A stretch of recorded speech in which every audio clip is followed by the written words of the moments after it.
estamos. Ahí estamos, Licha.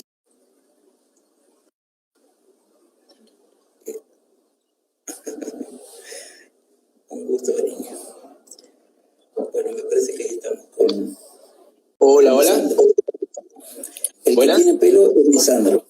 El que tiene lente es el papá. ¿Cómo va? ¿Todo bien? Tuve que practicar esto de que hacen ustedes los periodistas, de estirar y estirar para que llegues. Dije que te estabas peinando. Está bien, y no te salió bien porque no se nota.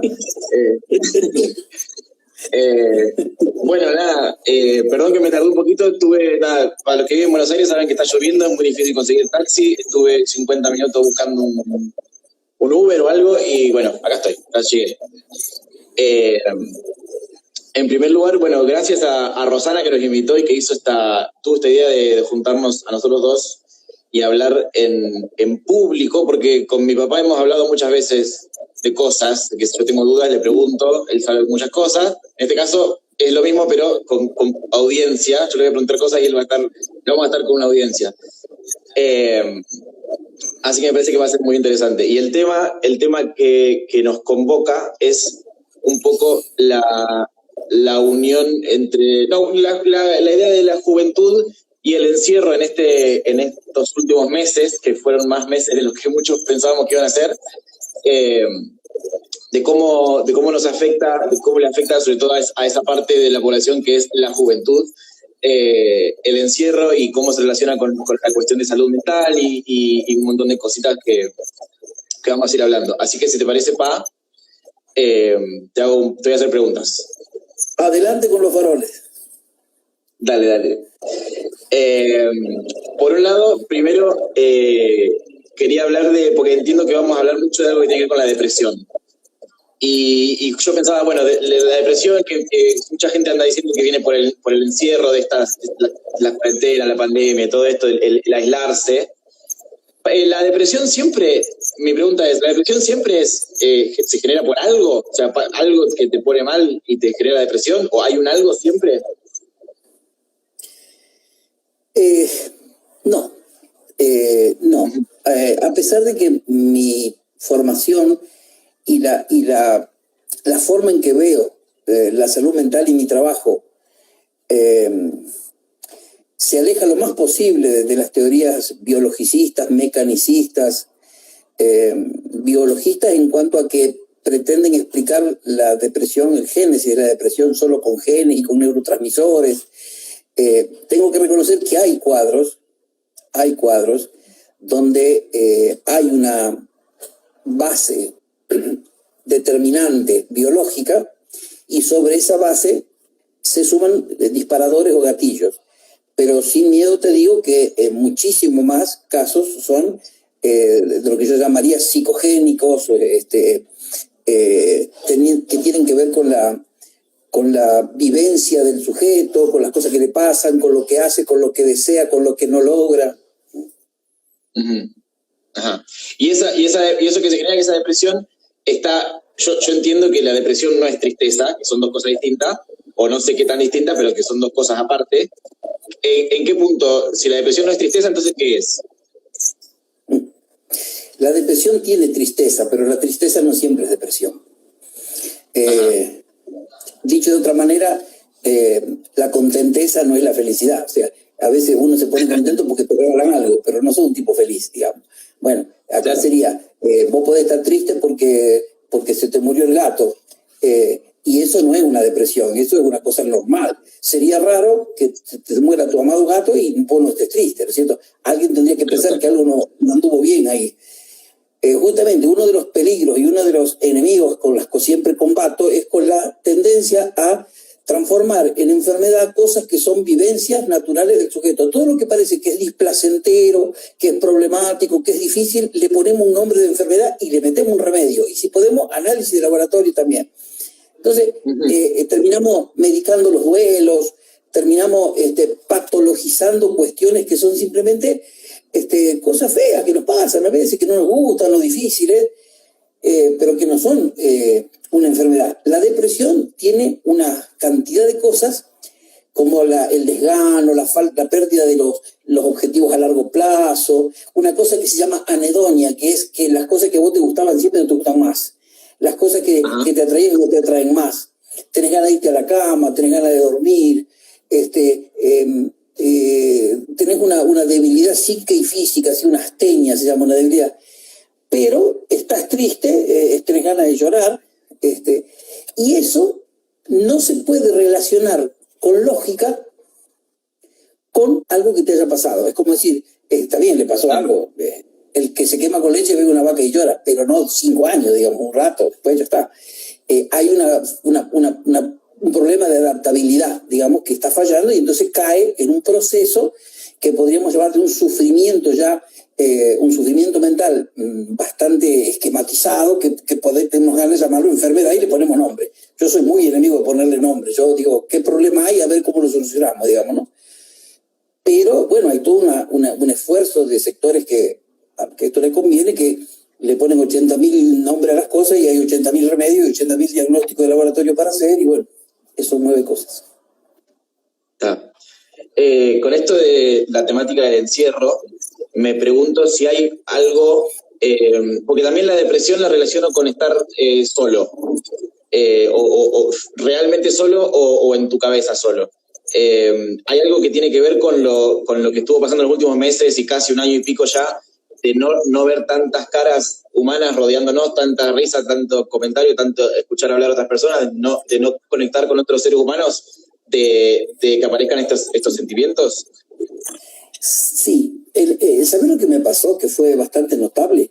En el comienzo de la pandemia, la gente te manifestaba incertidumbre y temores. A fin de año, tipo noviembre o diciembre, llegaba gente, sobre todo grande, pero también adolescentes, y te decían, doctor, estoy deprimido, no tengo más ganas, no me gusta lo que está pasando, no me gusta lo que estoy haciendo, no quiero más. Y doctor, ¿sabe qué? No tengo razones, no tengo por qué. Y vos le decías, escúcheme, ¿usted de esos que toman el cafecito con los amigos? Ah, sí, todos los días. ¿Usted de esos que hacen la peñita con el asado 1 vez por semana? Sí, sí. ¿Usted hace deporte? Sí, juego al tenis. ¿Ah? Y mientras hacíamos ese raconto, se daba cuenta ahí recién que todo el año no había hecho nada de todo eso. Es como decir, cayó en depresión por carencia, porque los lazos afectivos son... Nosotros tenemos que pensar que los amores, nuestros cariños, son como caños, ¿no? Caños muy flexibles y muy estirables, muy largos, llegan a todos lados. Y esos caños llevan una fuerza fuerte, la fuerza más grande que hay, la fuerza más poderosa es el amor. Los sentimientos van y rebotan y vuelven, y cuando pegan, engordan y vuelven más gordos todavía. Más queremos y más nos quieren y más queremos a más gente, se hace una red de cariño y de fuerza muy fuerte. Y cuando eso no se puede mantener, no se puede regar, no se puede practicar, el afecto que queda acá adentro, que no se expresa, es como que pierde temperatura. Y eso es lo que la gente fue sintiendo. Eso es lo que la gente fue sintiendo. Desde noviembre de esta parte aumentó mucho el tema de la depresión y mucha gente no decía, no se me murió el gato, no me dejó mi señora, no me fundí, pero sin embargo estoy mal. Bueno, pasa eso, no te das cuenta, pero te quedaste sin un montón de cosas que te sostenían. Como nosotros estamos acostumbrados a disfrutar o a sentirnos exitosos con cosas que se tienen, esto nos vino a demostrar y a enseñar que nosotros en realidad estamos vivos por cosas que se sienten. Y esto lo demuestra bastante, ¿no? Totalmente. Antes que decías adultos, pero también jóvenes, la idea de esta charla también hablar de la implicancia en la juventud. ¿Por qué a los jóvenes, sobre todo, imagino en la parte de la adolescencia, tipo no jóvenes, de gente que tiene 8 años, tampoco tiene 25, tipo la parte de la adolescencia, la secundaria, imagino más que nada porque lo he vivido y porque lo he visto? ¿Por qué es en esa parte de la vida que parece que los jóvenes son más permeables a la depresión, a la ansiedad, a los nervios, a un montón de cositas que están pasando ahí? Uno nace y empieza un camino de constituirse en persona. Uno no nace persona, uno nace ser humano, pero se hace persona cuando va creciendo, le van pasando cosas, las va metabolizando, las va incorporando, esas cosas le van dando un formato, no solo como ser, sino en su capacidad de reaccionar, en su modelo de reaccionar.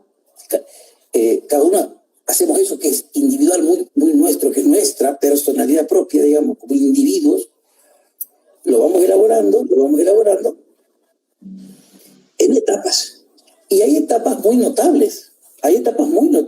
El primer día de la escuela, el último día de la escuela, el primer día de la secundaria, el último. Hay muchos pasajes que se sienten como saltos significativos, como saltos muy importantes para el sujeto. Yo escucho que los médicos somos héroes, que los enfermeros son héroes, que los trabajadores de salud son héroes, que los bomberos son héroes, que los policías son héroes, que los educadores son héroes. Nosotros los argentinos somos hábiles en destruir a las palabras, ¿no? La usamos tan mal y tanto que después pierde sentido, ¿no? Pero vos tenés que pensar en tu hermanito Mauricio, 12 años, está en 7º grado, no pisó la escuela. ¿Te acuerdas cuando vos estabas en 7º grado? Corrían por el pasillo diciendo séptimo se va. Hace 6 años que está esperando decir eso por el pasillo, no pudo ni pisar la escuela. Esas son cosas que son feas. Despedirse de los compañeritos porque uno va a la escuela técnica y el otro va a ir a la escuela nacional y el otro va a ir... esa chica que al final de tanto que la miraba, o ese chico que tanto que lo miraba, al final te terminó gustando y te enamoraste y no lo viste más y no le podés decir chau siquiera. Entrar a la secundaria en ese nuevo rejunte que hacías con gente que no conoces, pero que estás desesperado por pertenecer a un nuevo grupo y querés que te acepten y conocer las reglas y querer gente nueva y aumentar tu caudal y tu ámbito de amores y lo tenés que hacer por Zoom. No conocés ni los pasillos de la escuela, no sé dónde queda el baño. Yo creo que los héroes también son entonces, y todos somos héroes, los niños que están en la escuela y los adolescentes que están en la escuela. Imagínate, 5º año de la escuela, hace de cuarto que no van a la escuela, se perdieron. Entonces, digamos, si el diploma sirve y si el saber sirve, también viene en una cajita hermosamente adornada, que tiene amigos, amigas, anécdotas. ¿Te acordás? No me acuerdo de nada. No me acuerdo de nada. Lo último que me acuerdo es 3er año. Es horrible. ¿Cómo no te vas a deprimir? ¿Cómo no vas a sentir que alguien te afanó sin preguntarte cosas importantísimas? Porque, ojo, esto no es nomás lo que está pasando y lo que no estás pasando. Es cómo te viene, porque no lo elegiste. Ni te preguntaron. Ya. Y no hay nada peor para un ser humano que te prohíban algo. Vos, lo primero que querés es lo que te prohíben. Y acá te afanaron la escuela, te afanaron... es duro, claro que hay una relación con la depresión. Lo aburrí al Liche. Para los que quieran escuchando, mi hijo no me quiere escuchar. Digo, hay una toma de conciencia de la situación que estamos viviendo, que no solo nos lleva a entender por qué sufrimos, no solo nos lleva a entender por qué no estamos bien, sino que nos lleva también a preguntarnos, que nos lleva a valorizar las cosas de otra manera. Tenemos que entender por qué estamos mal, no sentirnos mal porque estamos mal, ¿no es cierto? Esto sí, enfrentar el desafío de generar formas de estar bien. Necesitamos vencer, necesitamos pasar por arriba esto. No puede ser que lo suframos y no aprendamos nada de esto. No puede ser que lo suframos y no pueda de pronto uno salir más armado y más rico de todo esto. ¿De qué manera nos vamos a ayudar para bancarnos esto? Claro que sí. Tenemos que de alguna manera encontrar las formas de entre adolescentes y adultos, entre adultos y adolescentes, ayudarnos. Esto que decía de los chicos de la secundaria lo veo en el consultorio, pero lo de la primaria lo veo en mi casa mi hijo está en 7º grado, hace la tarea solo, enfrenta a la profesora, a la maestra desde una computadora, el contacto con los chicos es todo por las redes, de vez en cuando ve algún amiguito, es duro, es muy duro para ellos.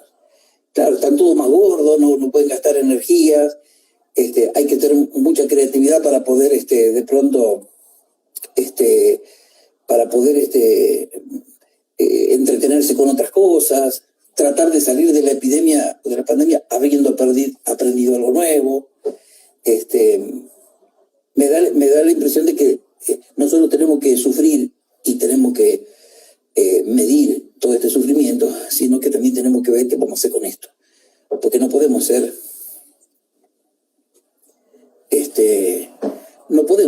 de pronto pasivos, tenemos que ser activos. Ahí parece que vuelve el Lich. Tenemos que ser activos, tenemos que formar parte de esta situación, parte de la solución, no solo parte del problema. Lichi, la gente estaba chocha cuando te fuiste. Bueno, ¿cómo enterarse que no anda un enchufe? Porque se me apagó el celu, tipo, me enteré que no estaba enchufado nada. Bueno, nada, estaba hablando de esto de perder, bueno, supongo que seguiste hablando de eso, de perder las etapas y de no nos dimos cuenta quizás. Y a mí me pasa personalmente, que siento que le pasa a mucha gente, que hablo del 2019 como si fuese el mes pasado, porque está ese agujero en el medio que es el 2020, que si bien hicimos cosas, y yo por suerte pude hacer un montón de cosas, porque cosas de mi casa, siento que fue como, bueno, un mes ahí, un agujero, y ahora de repente perdí la noción del tiempo. Te quería preguntar sobre estos temas. Bueno, primero, acá hubo un par de comentarios mientras hablabas del tema de las etapas y que estar triste tiene sentido a veces. Hubo un par de comentarios como que alguien dijo acá abajo, al final, entonces ser feliz es ser una piedra, porque mientras menos cosas sienta mejor, menos vivas mejor y ya está. No es por ahí, no es esa la idea, no es esa la idea. Hay un viejo cuento que ya lo deben saber todos. Somos 233, creo, que algunos no lo sepan a lo mejor, pero que describe que los dioses estaban enojados por el hombre y quisieron ocultar la felicidad para que el hombre no la alcance. Y no sabían dónde ponerla. Y se ofrecieron a ponerla en selvas, en donadas, en el fondo del océano, en todos lados. Y siempre pensaban que el hombre la iba a encontrar igual. Hasta que se dieron cuenta que el lugar más difícil en el que la encuentren para ponerla, era adentro de cada uno de nosotros. Entonces la metieron adentro nuestro y nosotros la buscamos afuera.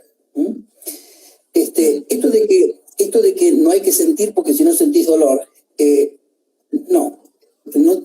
Nosotros a veces confundimos, por ejemplo, sufrir, lo pensamos como un antónimo de felicidad, por ejemplo, ¿no? Ni disfrutar te asegura la felicidad, ni sufrir te la impide, porque son dos bandas diferentes. Como decía antes, la contenteza es una alegría porque ganó River, ponele. La felicidad vos la podés sentir estando muy enfermo. Podés sentir enfermedad fuerte y estar muy feliz. ¿Por qué te puede venir esa felicidad? Porque vos sabés que las cosas, vos sentís que tienen que estar como tienen que estar, que es una situación más de la vida, que esto te va a sacar más fuerte, que vos vas a aprender cosas, que estás conforme con lo que te toca. Tu visión de la vida te hace pensar que las cosas son así, que también te puede tocar. O sea, que estemos enfrentando problemas puede no impedir nuestra felicidad. Ojo con ser una piedra. Lo sensible del sujeto lo ayuda a sufrir. Pero el problema no es ser sensible, el problema es ser insensible. Cuando vos sos insensible, ahí sonaste, porque de pronto, como decir, a lo mejor sufrís menos, ¿no es cierto? Pero la otra parte, yo creo que tiene que ver con que no le tengamos miedo a las lágrimas, al llanto, a lo difícil, a lo laborioso, a sentir que sufrimos. Porque eso puede sentirse siempre, es más, no se puede no sentir, en la vida se sienten esas cosas, pero eso no nos corre de la posibilidad de tener una vida que la caratulemos en general como una vida feliz. Una vida feliz para nosotros puede ser una vida útil, productiva, llena de aventuras, de misterios, y esto nos hace felices. Exactamente. Había un tema con todo esto de, bueno, que hablamos de cómo nos pega el encierro y que si tristeza es depresión. Hay un tema que, si vamos ahí, ya que estamos en el tema, vamos hasta allá, que es como que yo lo siento como el extremo. Vos supongo que me explicarás mejor, pero para mí el suicidio siempre fue como una decisión que toma una persona extremadamente deprimida que no pudo resolver eso. ¿Es eso? ¿Es siempre eso? ¿Una persona que toma una decisión como esa? ¿Es una decisión? ¿Está bien decir decisión? Es una linda pregunta. Es muy difícil generalizar. Yo creo que pasa de muchas maneras. Quizá en el momento en que se pueda llevar a cabo ya se han quebrado numerosas barreras internas, numerosos compartimientos internos, y quizás si te pones a pensar, quien se suicida físicamente ya no está ahí él haciendo parte de esa historia. Quizá ya se destruyó antes, quizá ya no puede defender su vida ni instintivamente. Pero lo cierto es que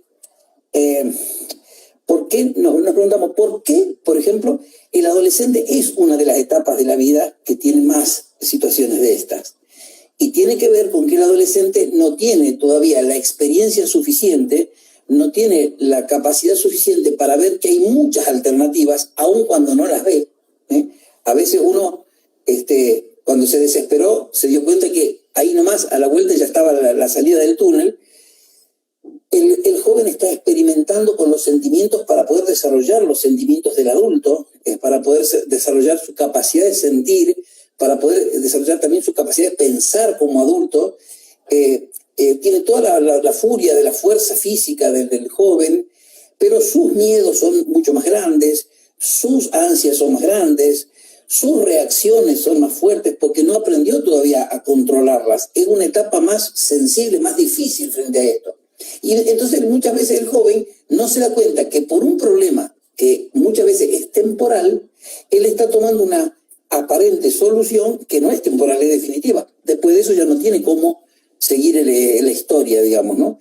El joven es mucho más sensible al impacto de lo que llega desde afuera y de lo que se conmueve desde adentro, porque no terminó de armar todavía las barreras, las contenciones, no tiene la experiencia para gestionar y administrar esas expectativas. Por eso, los que estamos de cerca, por allí hay cosas que tenemos que tener cuidado y tener la capacidad de ver que en algunos momentos hay riesgo, o en algunas actividades o en algunas cosas hay riesgos y hay que reaccionar de alguna manera para ayudarlo, porque muchas personas durante la vida juegan o se acercan a esa idea, pero no lo hacen.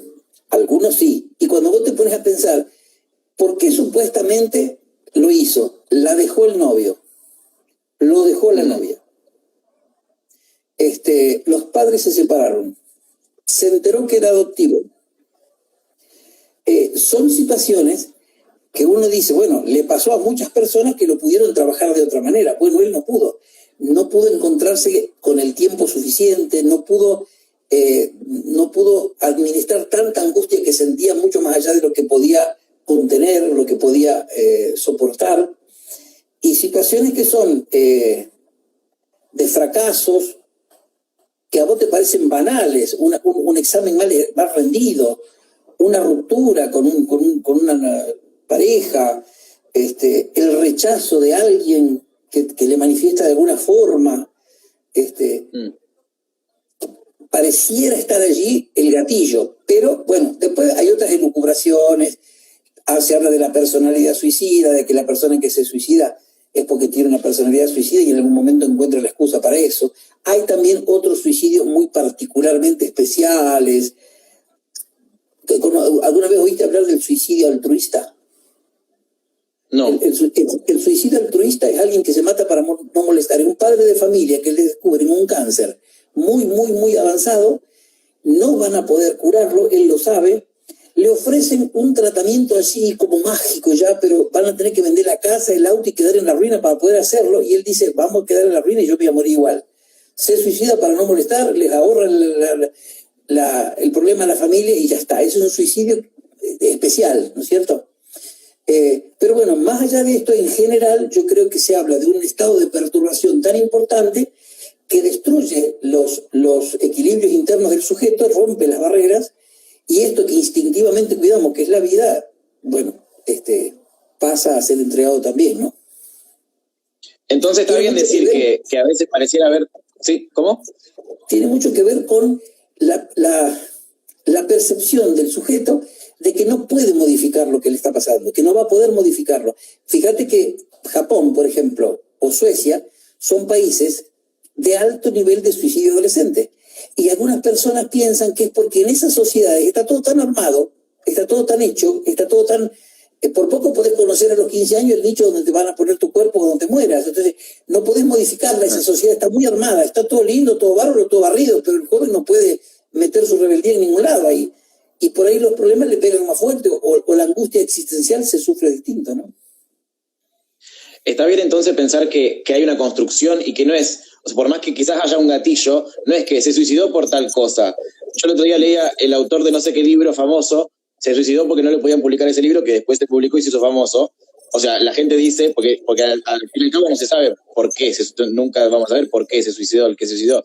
Pero lo que dice en la parte de atrás de todos los libros, que dice, el autor se suicidó porque este libro no se publicaba. Está bien que eso puede haber sido un gatillo, pero sin duda tuvo que haber habido una construcción previa, ¿o no? Entonces... Es como que vos, cuando te enfrentás a una situación, haces clic así y te aparece un menú de opciones, ¿no? Tengo un problema, clic, haces y aparece. Es automático, instintivo, inconsciente. Pedir ayuda, pedir consejo, pedir prestado, tomarme más tiempo, investigar en los libros, suicidarme. O sea, son todas las opciones que tenés. Pero la opción de suicidarte te aparece en el escalón 23, digamos, ¿no? Sí. Muchas veces encontraste otras soluciones aptas antes de llegar a esa, digamos. Hay personas que, entre comillas, juegan más con esa idea, la llevan, la traen, ponen en esa forma y en palabras ponen su rebeldía, la expresión de sus desconformidades, sus miedos, y siempre están con eso. Es como que de pasito, sin darse cuenta, la opción empieza a aparecer cada vez más antes, que sube la opción en el marcador. Mientras uno no se le ocurriría, al otro siempre como tercera o cuarta opción le aparece. Y esto está también relacionado con otras cuestiones, como por ejemplo si en su familia hubo suicidios. Cuando en una familia hay suicidios, hay más suicidas posteriormente. Es casi como que puedes pensar... Es como decir, nosotros los Gómez somos de suicidar, nosotros estos problemas y listo. O sea, se suicidó mi abuelo, se suicidó un tío, con nosotros nos jodan, ¿viste? Porque nosotros, es como, se llama seguir la serie a veces, es decir, esto es como un destino de mi familia, esto lo hacemos nosotros, ¿no? Así como hay otras familias, el mandato es trabajar como locos, o en otra familia es ser solidario, la existencia. Por eso cuando en un ambiente social hay un suicidio, muchas veces en los días posteriores hay otros suicidios, porque es como que ese suicidio le termina de cargar la ficha a otros que estaban ahí cerca de la idea. Pero como vos decís, es toda una construcción de vida, es toda una construcción muy compleja, casi para analizarlo caso por caso. No es una cuestión de que te agarró un día y a menos que haya sido una crisis psicótica, digamos, pero si no, es una cuestión que tiene que ver con lo que vas viviendo y cómo lo vivís. Y antes hablabas de detectar, de cuando una persona podría estar acercándose a esa idea de detectarlo. Hay una cuestión de la gente que lo rodea de no digo responsabilidad, pero sí digo de que se podría detectar de alguna manera sin que el otro nos lo diga, sin que lo exprese. Mirá, la gente que ama al que se suicidó suele sufrir mucho, suele sufrir muchísimo. Y una de las cosas que se pregunta es si se tenía que haber dado cuenta de que la otra persona lo iba a hacer. En el caso de los adolescentes, hay situaciones que uno puede decir, mira, estadísticamente se habla de esto, pero ¿en qué casa no pasa eso? Por ejemplo, puedo decir, la persona cambió de humor. Bueno, hay muchas razones por las que una persona puede cambiar de humor, ¿cierto?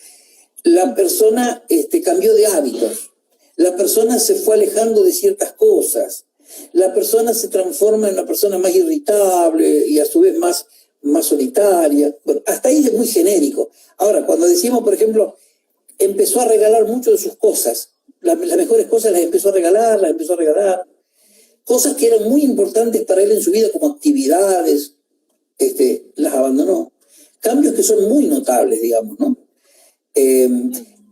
Hay que ver también cosas como el consumo excesivo de drogas, el consumo excesivo de alcohol, la inclinación cada vez más notable a actividades riesgosas.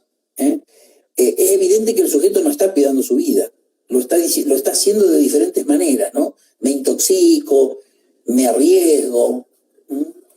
Entonces, por ahí, cuando uno dice, no me cierra que mi hijo esté en esto, no es cuestión nomás de decir que yo lo mando al psicólogo. Hay reacciones que tienen que ver con el estar, que tienen que ver con el proponerse, que tienen que ver con el asomarse, con el ofrecerse, el hacerse visible, porque el sujeto a veces no te ve. Vos estás ahí al lado, lo amás, le querés ayudar, pero él no te dice nada. Entonces, ayudarlo de alguna manera en el entorno, pero nunca pensar que depende de uno y que uno podía haberlo salvado. O sea, uno presta atención, habla, propone diálogo. A veces sirve. Vaya a saber cuántos padres sin saber le ayudaron a un hijo en un episodio de idea suicida y ni se enteraron, digamos, porque hicieron bien su trabajo y la cosa no. Y otras veces hay personas que a lo mejor también hicieron eso, pero no alcanzó.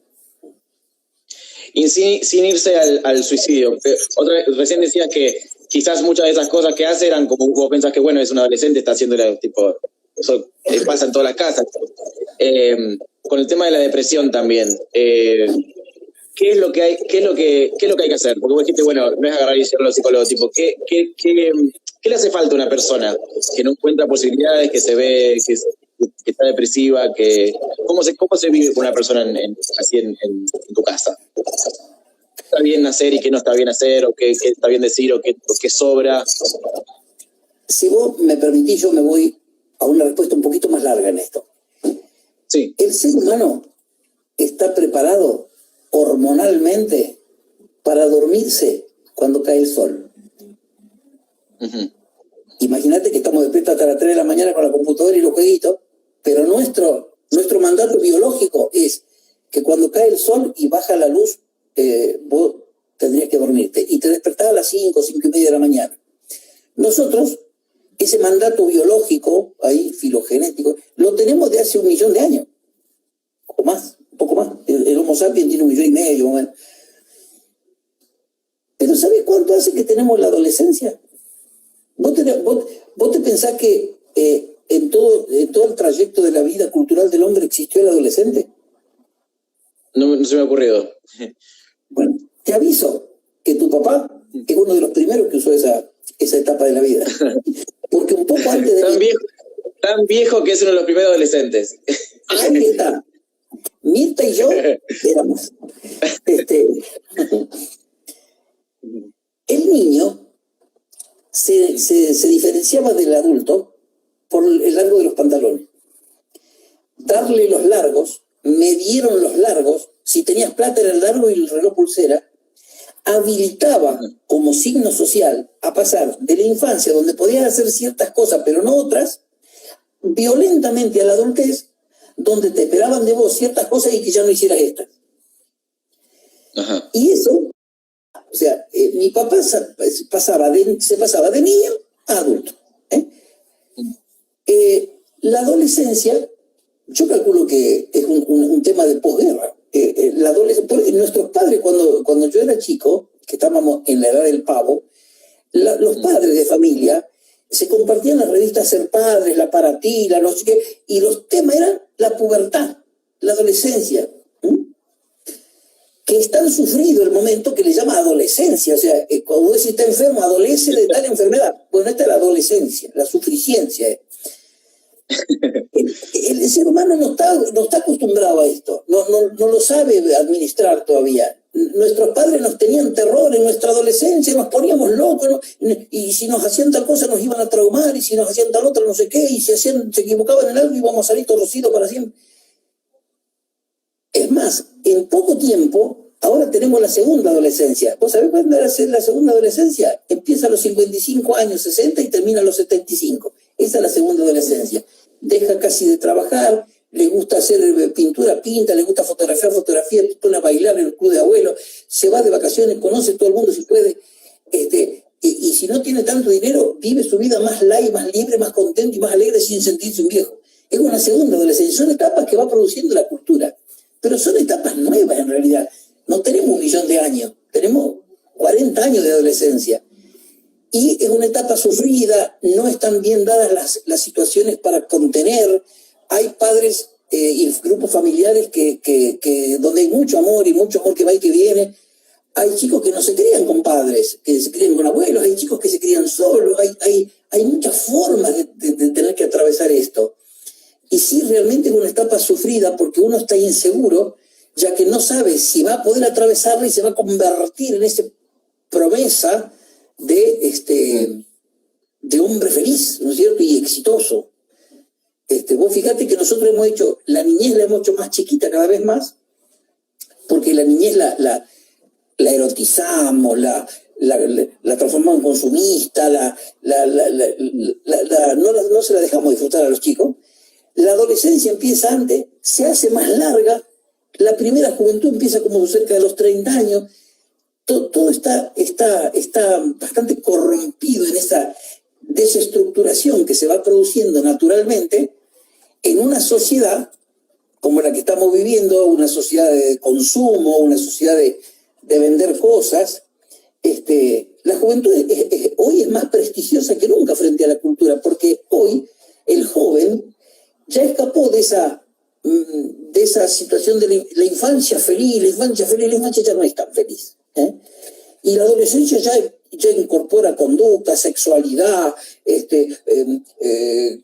capacidad de consumo, y entonces de pronto en esas sociedades donde se ha atravesado mucha de lo que alguien llama la desestabilización de los principios jerárquicos, digamos, en ese tole-tole donde el que gana es el que vende cosas, el adolescente queda ahí en una marabunta de gente que parece que se la sabe toda, el otro que es miedoso, el otro que es tímido, el otro que no sabe dónde hablar, el otro es realmente, no sé si te estoy contestando, es muy, muy sufrido el asunto.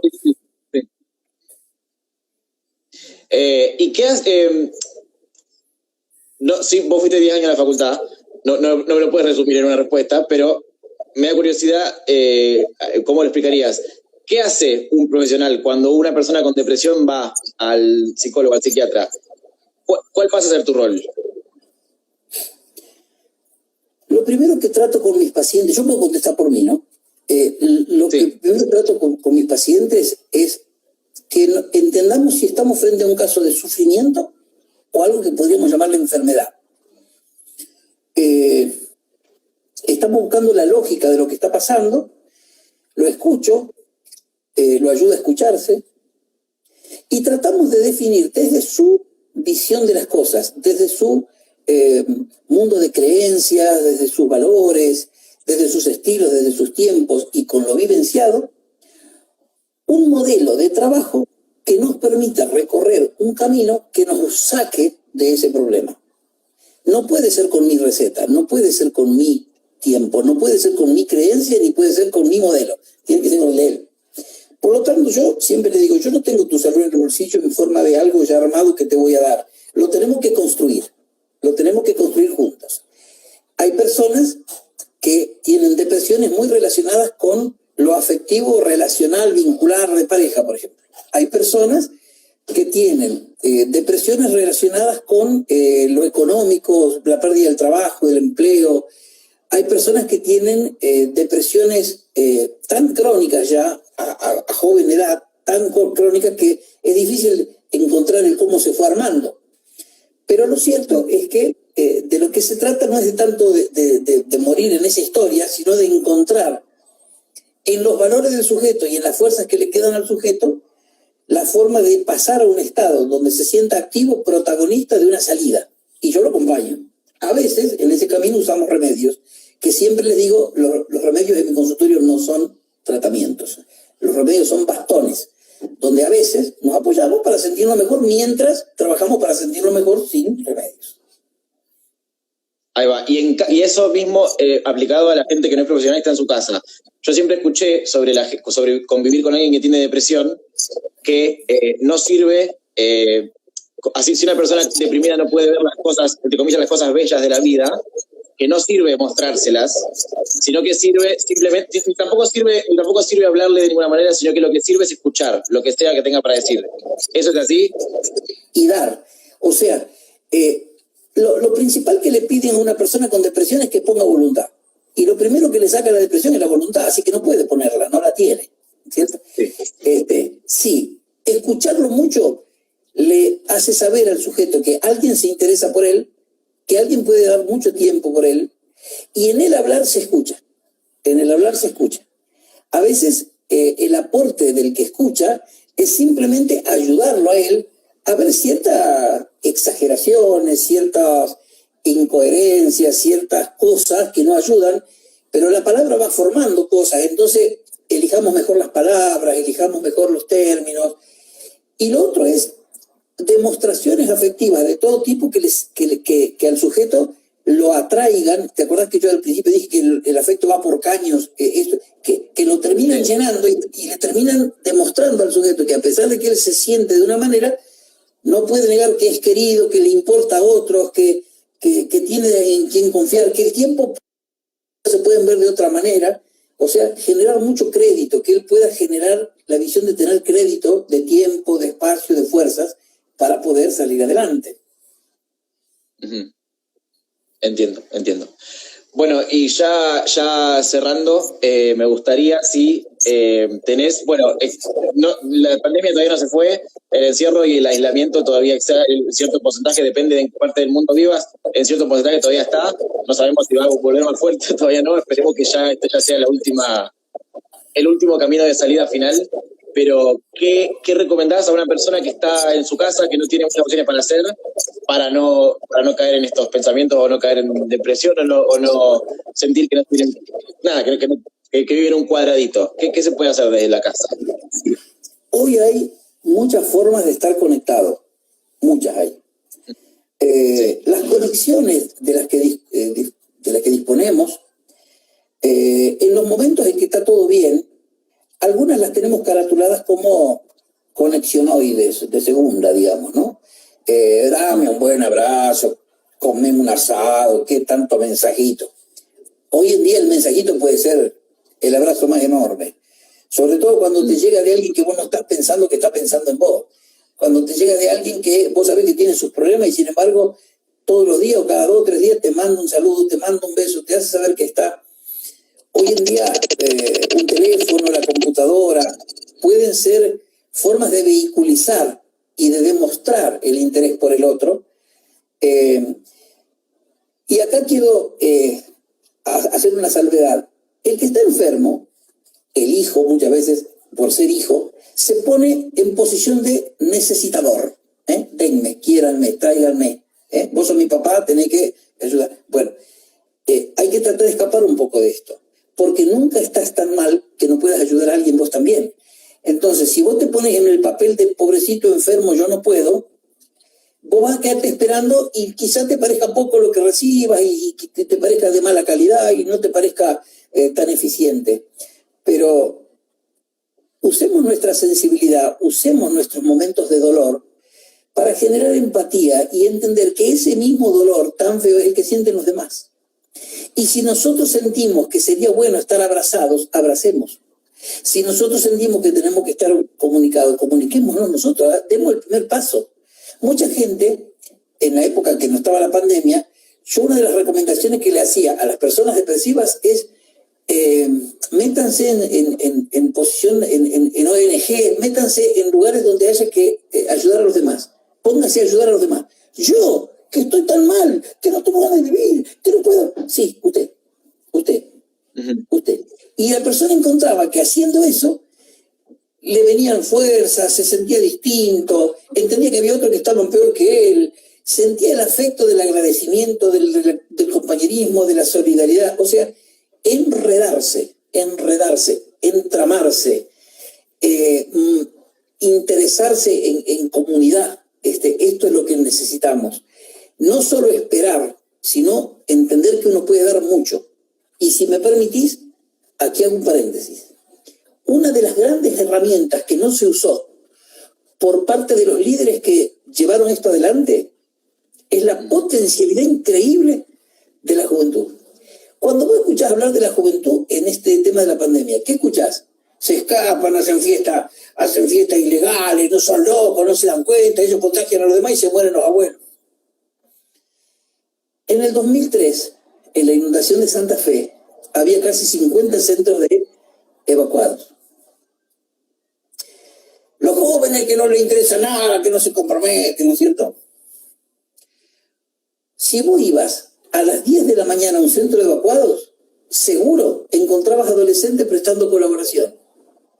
Si ibas a las 4 de la tarde, encontrabas adolescentes. Si ibas a las 10 de la noche y hacía frío, encontrabas adolescentes sirviendo mate o mate cocido. Y si ibas a las 3 de la mañana, casi solamente encontrabas adolescentes. Porque se bancaban todo el día.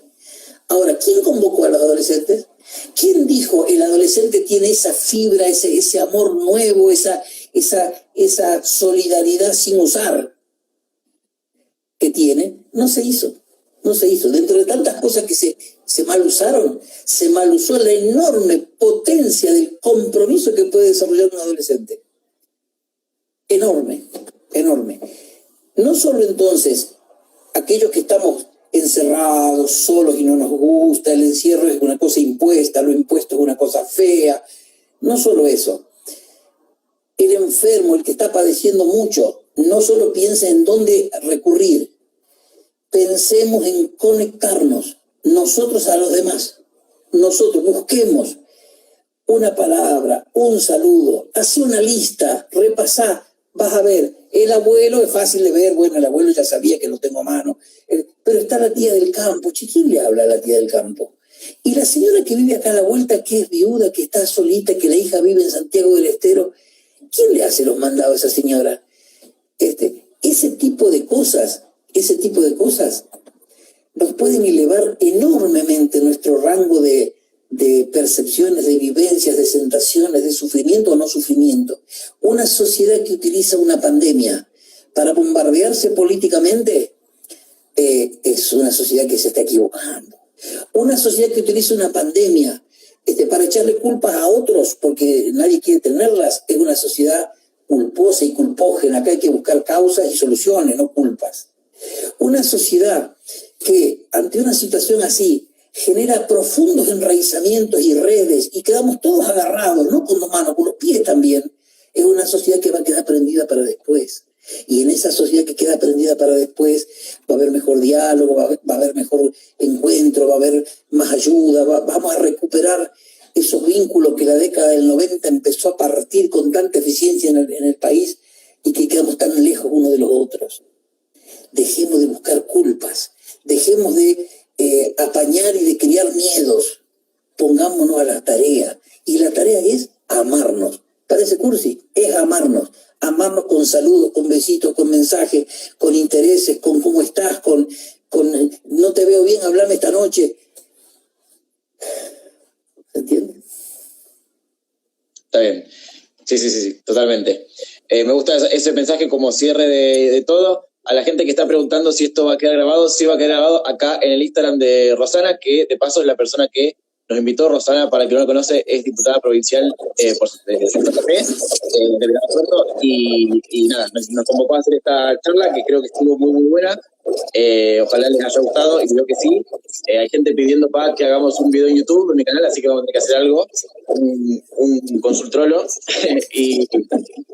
Así que en el coso de Rosana va a quedar grabado esto si lo quieren volver a ver o compartirlo o lo que quieran. Y gracias, Pa, por tu tiempo. Y hace mucho que no venía Rafaela. Ya dije que voy en 2 semanas. Sí. Un abrazo a todos, gracias, muchas gracias, hijo, y gracias a todos. Gracias a todos.